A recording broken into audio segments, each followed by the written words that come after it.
नमस्कार दोस्तों, स्वागत है आप सभी का एएस अकेडमी में और मैं हूं आपके साथ अरविंद। दोस्तों, आज मैं इस वीडियो में आपके लिए कुछ महत्वपूर्ण जानकारी लेकर आया हूं। दोस्तों, ये जानकारी ऐसी है जो मध्य प्रदेश शिक्षक भर्ती वर्ग 3 के प्रत्येक स्टूडेंट्स को जानना बहुत ही महत्वपूर्ण है। दोस्तों, मैं आपको बता दूं कि आप सब लोग एग्जाम के इंतजार में हैं कि आपका एग्जाम हो नहीं रहा है, डेट आपकी पोस्टपोन्ड हो रही है। लेकिन एक्चुअल में आप सभी को एग्जाम डेट तो पता होगा, आज नहीं तो कल आपका एग्जाम होगा। लेकिन क्या आपको ये पता है कि आपकी पोस्टें क्या हैं?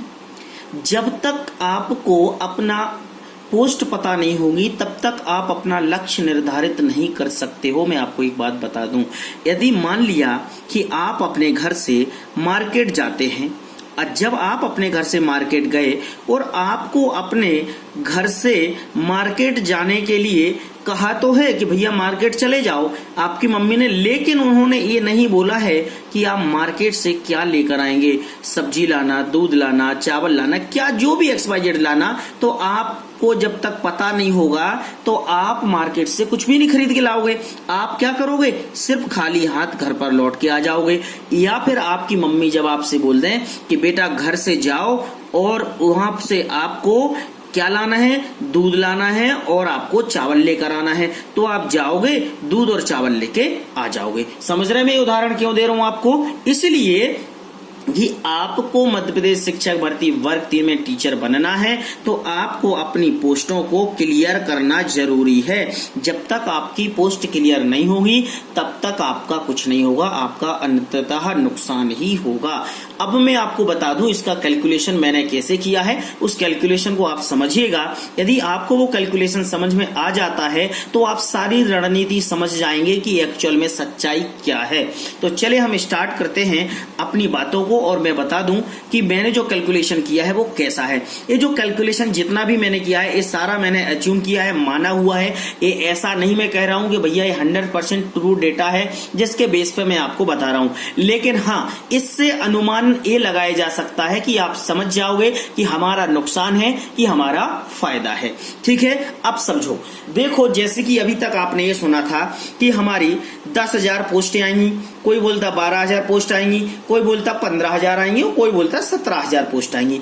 इसी तरीके की बातें होती रहती हैं। लेकिन एग्जाम होने के बाद यदि आपका एग्जाम कंप्लीट हो जाता है तो इस बात को आप ध्यान रखिएगा, ये किसने कहा कि 10,000 पर आपकी भर्ती होगी, 12,000 पे आपकी भर्ती होगी या 15,000 पे भर्ती होगी या 17 पे होगी? ये तो कहीं लिखा नहीं है। यदि आपका एग्जाम कंप्लीट हो जाता है तो आप ये दावा नहीं कर सकते हैं कि हमारी जो पोस्टिंग होनी चाहिए, हमारी भर्ती होनी चाहिए, वो कितनी पोस्टों पर होनी चाहिए। सरकार अपनी मर्जी से जितनी पर चाहे उतने पर होगी। इस बात को ध्यान रखना, समझना मैं क्या कहना चाह रहा हूं। तो मेरा मतलब ऐसा है कि आपको मान लिया, मैंने माना है कि आप लोगों में से 7 लाख स्टूडेंट्स ने फॉर्म भरा।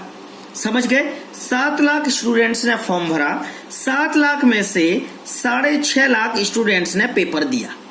समझ गए? 6.5 लाख स्टूडेंट्स ने पेपर दिया और 7 लाख ने फॉर्म भरा। इस बात को तो समझ गए। अब मैं मानूं कि यदि आपके सरकार ने 5,000 सीटें क्लियर कर दी कि भैया हम 5,000 सीट पर ही भर्ती करेंगे, क्योंकि सरकार ने पहले तो क्लियर किया नहीं। अब सरकार अपनी सुविधा के अनुसार कुछ भी बता सकती है, क्योंकि सरकार ने बोल दिया 5,000 पे करेंगे तो फिर वो 5,000 पे होगी। अब 5,000 पे होगी तो आपका नुकसान क्या होगा, और यदि 10,000 पे होगी तो आपका फायदा क्या होगा, और 10 से ज्यादा होगी तो भी आपका फायदा क्या होगा, इसके बारे में हम समझते हैं। तो आपको अभी जोर देना है अपनी पोस्ट बढ़ाने पर और पोस्ट डिक्लेयर करने पर। मैं आपको यही समझाना चाह रहा हूं। ठीक है, अब समझो मेरी बात को कि यदि 6.5 लाख स्टूडेंट्स ने क्या किया, पेपर दिया।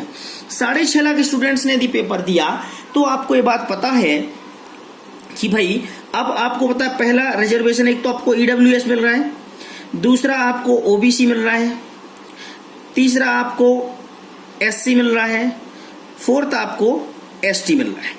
ठीक है, अब आपको SC ST OBC के बाद आपकी जनरल भी है, ये तो बात है। ठीक है, सामान्य वर्ग भी तो रहेगा, लेकिन सामान्य वर्ग और जो आपका EWS है ये एक में अपन जोड़ लेंगे।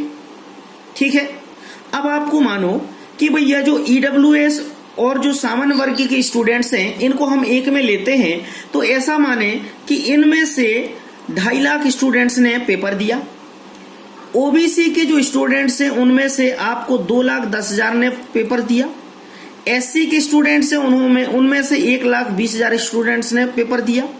एसटी के जो स्टूडेंट्स हैं उसमें से आप मानो कि 80,000 स्टूडेंट्स ने पेपर दिया। इतनी बात समझ गए। अब देखो भाई, ये टोटल आपको पता चल गया कि 6.5 लाख स्टूडेंट्स ने भाग लिया था। इसमें से ओबीसी कितने हैं, एससी कितने, जनरल कितने, एसटी कितने, तो सारी चीजें क्लियर हो गई।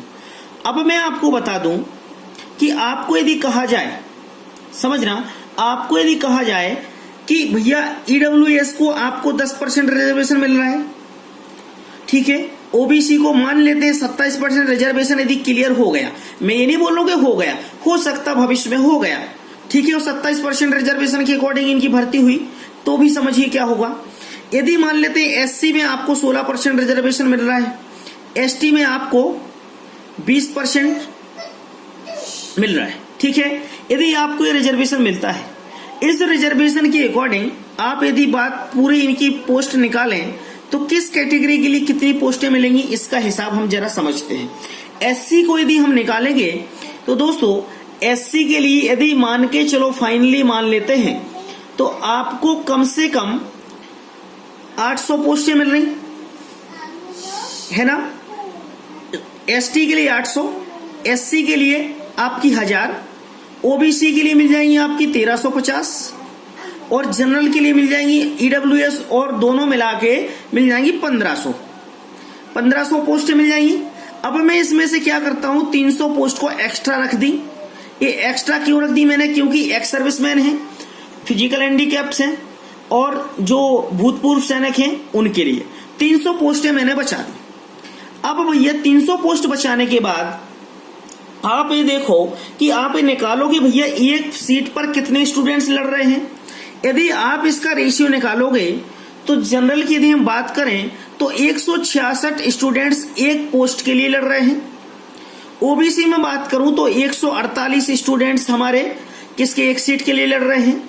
यदि मैं एससी की बात करूंगा तो एससी में दोस्तों 150 स्टूडेंट्स एक सीट के लिए लड़ रहे हैं और एसटी की बात करूं तो 80 स्टूडेंट्स एक सीट के लिए लड़ रहे हैं।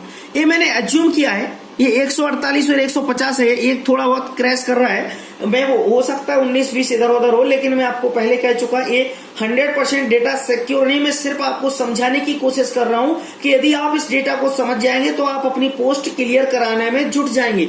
यदि आपने अपनी पोस्ट क्लियर नहीं करा पाई तो आपका कुछ नहीं होगा, आपका इसमें नुकसान होगा। तो अब देखो, यदि भैया 5000 पोस्टों पर भर्ती होगी तो आपको पता है कि जनरल में 166 स्टूडेंट्स रहेंगे एक सीट के लिए और 148 स्टूडेंट एक सीट के लिए ओबीसी में, सेम एससी में और सेम एसटी में।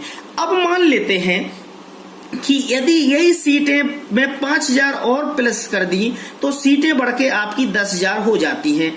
10,000 पे यदि गवर्नमेंट ने भर्ती कर दी तो आप सीधा सीधा सा इसको हाफ कर लो। ये जो आपका जनरल का है ये 83 पे आ जाएगा, ये आपका 74 पे आ जाएगा, ये आपका 75 पे आ जाएगा और ये आपका 40 पे आ जाएगा। तो देखो कितना फर्क पड़ा। इसका मतलब ये है कि हम जितने भी स्टूडेंट्स वर्ग 3 के हैं अभी हमें फोकस ये करना चाहिए कि भैया हमारी सीट डिक्लेयर करो। यदि हमारी सीट को क्लियर नहीं आप करते हैं तो एग्जाम तो दे देंगे, मैं भी समझता हूं आप भी एग्जाम दे दोगे, आप पास भी हो जाओगे, लेकिन आप अपने आप को इस कंपटीशन में एक क्लियर नहीं कर पाओगे कि आपकी जगह है या नहीं। जब तक पोस्ट क्लियर नहीं होगी तब तक आप अपनी जगह को फिक्स नहीं कर पाओगे। इसलिए आपके पास ये बहुत ही सुनहरा मौका है कि आपको अपनी पोस्ट क्लियर करना बहुत जरूरी है और कराना बहुत जरूरी है। इसलिए आप अपनी पोस्ट पर ध्यान दें और सरकार से ये मांग करें कि वर्ग 3 में जिस प्रकार से आपकी वर्ग 1 और वर्ग 2 में पोस्टों को क्लियर कर दिया था उसी प्रकार से आप हमारे वर्ग 3 की भी पोस्ट क्लियर करें कि हम कितने टीचर ला रहे हैं वर्ग 3 में। जब तक हम वर्ग 3 में टीचर लाने की बात नहीं कर पाएंगे, जब तक हम पोस्टों की बात नहीं करेंगे, तब तक एग्जाम लेना अच्छी बात है, लेकिन एग्जाम का बेनिफिट नहीं मिलेगा। ये मैं सभी स्टूडेंट्स से बोल रहा हूं और आप सभी स्टूडेंट्स के फायदे की बात है। और एग्जाम आपका आज पोस्टपोन्ड हो गया है 22 अक्टूबर तक, लेकिन आपको चिंता नहीं करना है। 22 अक्टूबर के बाद जब भी होगा, आपका 15-20 दिन पहले एग्जाम होने के पहले आपको डेट दे दी जाएगी और आपको डेट मिल जाएगी। तो आप अपना ध्यान रखिएगा, अपनी तैयारी कंटिन्यू करिएगा। लेकिन मैंने आपको जो है फंडा बताया है, आपको इस चीज से क्लियर हो गया होगा कि यदि आपकी पोस्ट क्लियर नहीं हुई तो आपको कितना बड़ा नुकसान हो सकता है। इस बात को ध्यान रखिएगा। समझ गए आप बात को? तो आपको इस बात को बहुत ही ध्यान में रखना है और आपको अपनी पोस्टें क्लियर करानी है। मिनिमम कम से कम आपको 12 से 15 हजार वर्ग 3 में पोस्टें होना चाहिए, तभी जाके आप सभी को फायदा मिलेगा। अन्यथा इसमें कंपटीशन बहुत ज्यादा है। मैं बता दूं, वर्ग 1 और वर्ग 2 वाले जो फेल हो गए हैं वो बिल्कुल भूखे शेर की तरह खड़े हैं और बिल्कुल टूट पड़ेंगे, आपको कुछ भी नहीं मिलने वाला है। लेकिन मैं भी चाहता हूं वर्ग 1 वाले जो भी हैं, वर्ग 2 वाले भी, उनको भी इसमें जगह मिले, उनका भी स्वागत है। वो भी अपने प्रदेश के हैं, अपने देश के, अपने भाई बहन है सभी। ठीक है, तो मैं बता दूं कि आप लोग अच्छे से रहिएगा। और मध्य प्रदेश शिक्षक भर्ती वर्ग 3 के नोट्स यदि आप लोगों ने नहीं मंगाए तो मंगाने के लिए 9111755039 ये हमारा व्हाट्सअप नंबर है। इस नंबर पर नाम और अपना एड्रेस लिख के भेज दीजिएगा, वहां पर नोट्स मिल जाएंगे। 3 से 4 दिन नोट्स आपके घर पे स्पीड पोस्ट के माध्यम से पहुंचा दिए जाते हैं।